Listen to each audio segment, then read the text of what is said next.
여러분, 정말 오랜만이죠? 잘 지내셨나요? 사실 제가 한동안 해외 출장을 좀 다녀왔어요. 그곳에서 정신없이 일정을 소화하다 보니 마음은 굴뚝 같은데 영상을 올릴 수 있는 환경이 아니더라고요.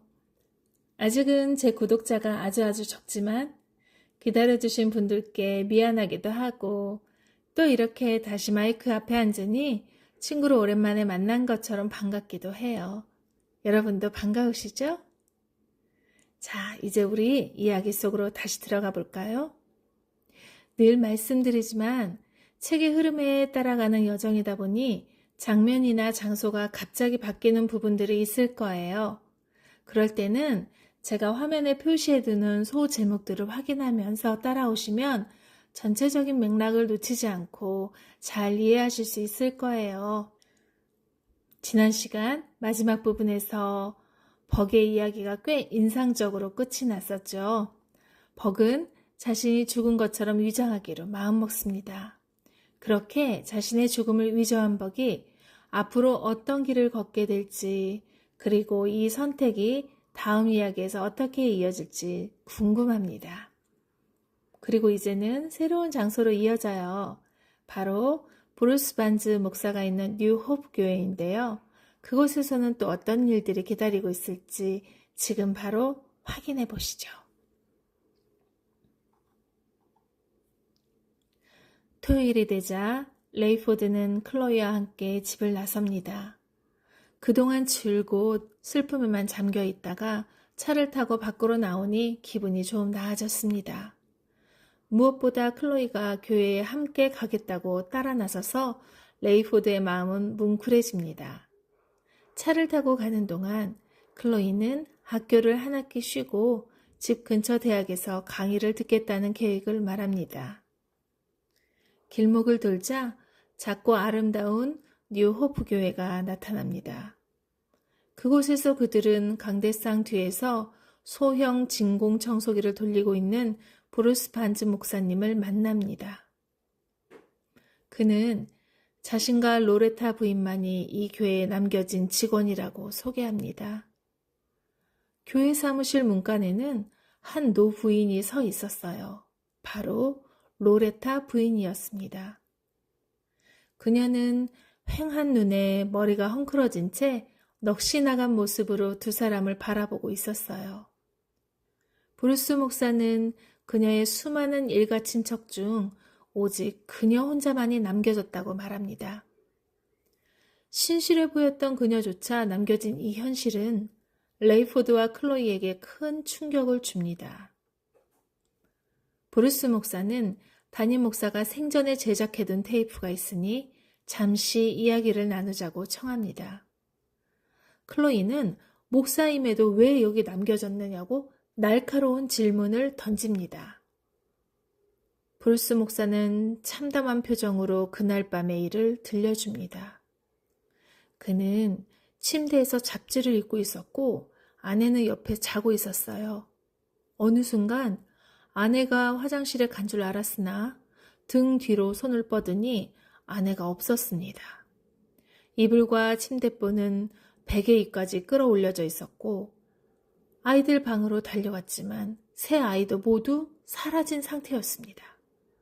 요람에는 아기 잠옷만 덩그러니 놓여 있었고 안방 침대에는 아내의 잠옷과 반지 그리고 머리핀까지 그대로 남아 있었습니다. 그는 교회로 달려와 잠옷 차림으로 울고 있는 로레타 부인을 만났고 두 사람은 무슨 일이 일어난 건지 정확히 알게 되었습니다. 레이포드는 목사임에도 어째서 남겨졌는지를 묻습니다. 브루스 목사는 자신의 위선을 고백합니다. 그는 교회 문화 속에서 자라 지식은 풍부했으나 진실하게 하나님을 믿지 않았습니다. 남들 앞에서는 경건한 척하며 기도하고 신방을 다녔지만 혼자 있을 때는 게으르고 호색하며 11조를 속였습니다. 사람들에게는 예수가 유일한 길이라고 말하는 것이 고지식해 보일까봐 적당히 둘러대며 살았습니다. 그는 자신이 진정한 그리스도의 사람이 아니었다는 사실을 이 최악의 방법으로 깨닫게 된 것입니다. 이어 브루스 목사는 성경을 근거로 구원에 대해 설명했습니다. 그는 로마서 3장 23절을 읽어주었습니다. 모든 사람이 죄를 범하였음에 하나님의 영광에 이르지 못하더니 그는 의인은 없으며 하나도 없다고 말했습니다. 또한 구원은 착한 일이나 바른 삶을 통해 얻는 보상이 아니며 오직 하나님의 자비와 은혜로 주어지는 선물임을 에베소서 2장 8절 9절을 통해 강조했습니다. 너희는 그 은혜에 의하여 믿음으로 말미암아 구원을 받았으니 이것은 너희에게서 난 것이 아니요 하나님의 선물이라. 행위에서 난 것이 아니니 이는 누구든지 자랑하지 못하게 함이라. 브루스 목사는 예수 그리스도가 인간의 죄값을 대신 치르셨음을 로마서 6장 23절을 들어 설명했습니다. 죄의 삭은 사망이요 하나님의 은사는 그리스도 예수 우리 주 안에 있는 영생이니라. 그리고 그분을 영접하는 자에게 주어지는 약속인 요한복음 1장 12절을 들려주었습니다. 영접하는 자, 곧 그 이름을 믿는 자들에게는 하나님의 자녀가 되는 권세를 주셨으니. 이야기를 마친 브루스 목사는 지금 바로 그리스도를 영접할 준비가 되었는지 물었습니다. 하지만 클로이는 신경질적으로 거절하며 서두를 문제가 아니라고 답했어요. 레이포드 역시 분석적인 성격 탓에 당장 결정하기보다 생각할 시간이 필요하다고 느끼며 내일 다시 오겠다고 말했습니다. 브루스 목사는 죽음은 언제든 예고 없이 찾아올 수 있으니 진리를 깨달았다면 미루지 말라며 간곡히 경고하며 두 사람에게 비디오 테이프를 건넸습니다. 프랑크푸르트 공항에 도착한 벅은 곧장 힐튼 호텔로 향했습니다. 신분을 감추기 위해 가명을 사용하며 극도로 몸을 사렸어요. 그는 자신이 죽었다는 오보가 가족과 동료들에게 닿기 전 서둘러 미국으로 연결을 시도했습니다. 로비 구석의 공중전화기 앞에 선 벅이 애리조나에 계신 아버지의 번호를 누릅니다. 시차로 인해 그곳은 토요일 정오를 막 넘긴 시간이었습니다. 아버지, 정말 죄송합니다. 곧 제가 차량 폭발이나 테러 공격으로 피살됐다는 소식을 듣게 되실 거예요. 아버지는 놀랐지만 벅은 냉정을 유지하며 말을 이어갔습니다. 자신이 살아있으며 현재 외국에 있다는 사실, 그리고 내일 귀국하더라도 당분간은 죽은 듯이 숨어 지내야 한다는 긴박한 상황을 전했습니다. 비밀이 오래가지 못할 것이며 자신을 노리는 자들이 생존 사실을 알게 되면 더 큰 위험에 처할 것이라는 경고도 잊지 않았습니다. 통화를 마친 벅은 즉시 다른 전화기로 자리를 옮겼습니다. 목소리를 낮게 변조한 그는 회사 교환원을 통해 스티브 플랭크의 비상 음성 사서함에 접속했습니다. 나예요. 앞으로 24시간 동안 내 신변에 대해 어떤 소식을 듣더라도 난 괜찮으니 걱정 말아요. 안전하게 도와줄 사람을 찾을 때까지는 신분을 숨겨야 합니다. 짧고 강렬한 메시지를 남긴 채 벅은 다시 어둠 속으로 몸을 숨겼습니다. 레이포드는 이제 브루스 반즈 목사가 전한 말이 부정할 수 없는 진리임을 확신했습니다. 세상은 하룻밤 사이에 범죄와 약탈이 난무하는 추악한 곳으로 변해버렸고 그는 자신과 딸 클로이의 안전이 무엇보다 염려되었습니다. 레이포드는 더 늦기 전에 이 진리를 따라 행동해야 한다는 긴박함을 느꼈어요. 그는 클로이에게 담임 목사가 남긴 비디오 테이프를 함께 보자고 제안했습니다. 그러나 클로이는 이미 아빠의 마음이 어느 쪽으로 기울었는지 알고 있다며 냉담하게 거절했습니다. 그녀는 평소 레이포드가 비행 안전을 강조하며 제시했던 통계 수치들을 언급하며 비행이 위험하다는 식의 논리로 자신을 설득하려 하지 말라고 반박했습니다. 딸의 단호한 태도 앞에 레이포드는 더 이상 믿음을 강요하지 않기로 했습니다. 그는 홀로 거실 TV 앞에 앉아 버넌 빌링스 목사의 비디오를 틀었습니다. 정적이 흐르는 집안에 레이포드는 자신의 운명을 바꿀 메시지를 마주하기 위해 화면을 응시했습니다.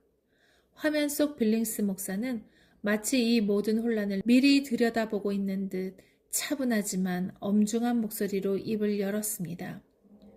그는 이 비디오가 하나님의 백성이 지상에 사라진 뒤에 남겨진 자들이 보도록 특별히 제작된 것임을 다시 한번 상기시켰습니다.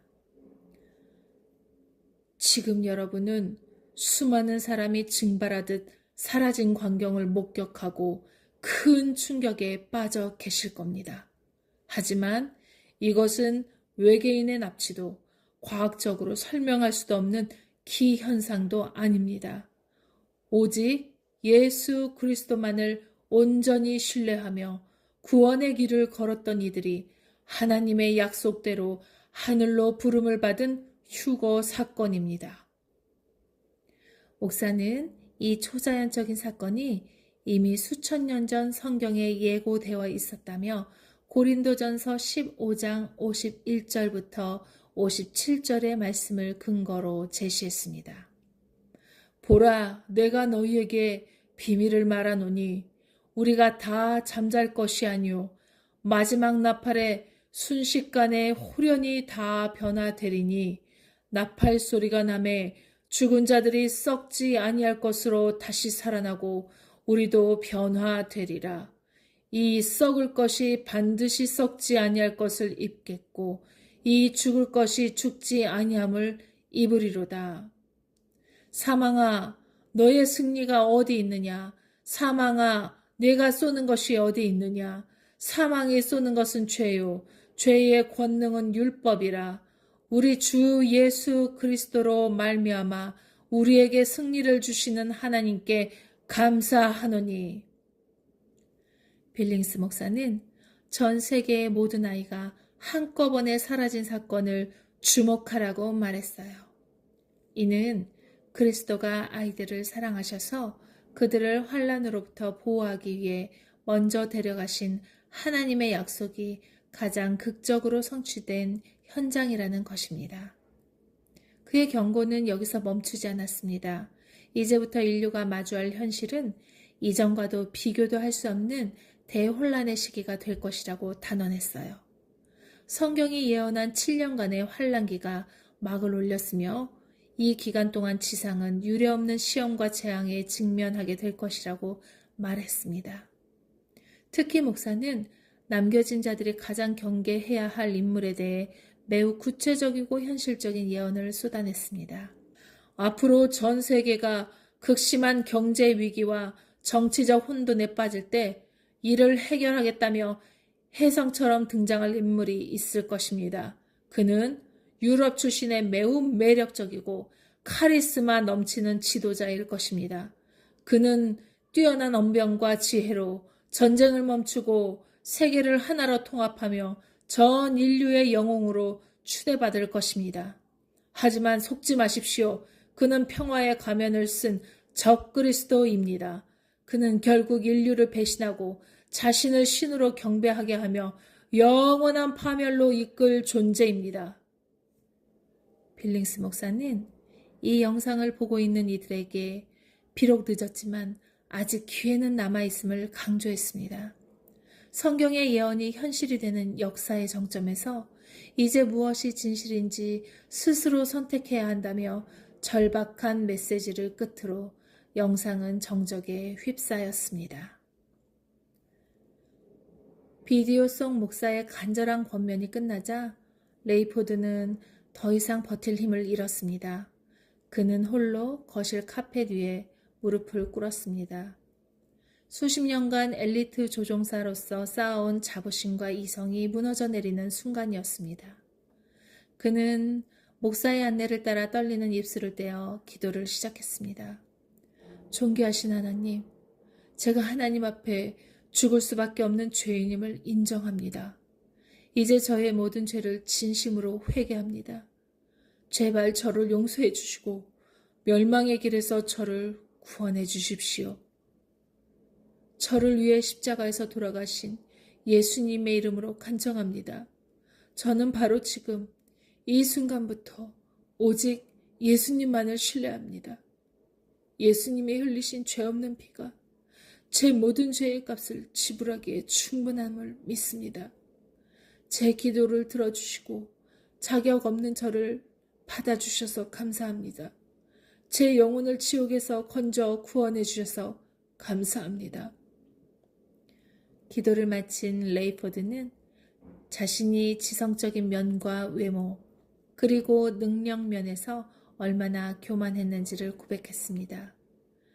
육욕에 빠졌던 죄와 아이린의 영적인 진리를 거부했던 완악함, 그리고 하나님 대신 물질을 숭배했던 것까지 모두 구체적으로 털어놓았습니다. 자신의 죄를 다 털어놓고 나자 레이포드는 깨끗해지는 것을 느꼈습니다. 다음 날 아침 10시 전 교회에 도착한 레이포드는 깜짝 놀랐습니다.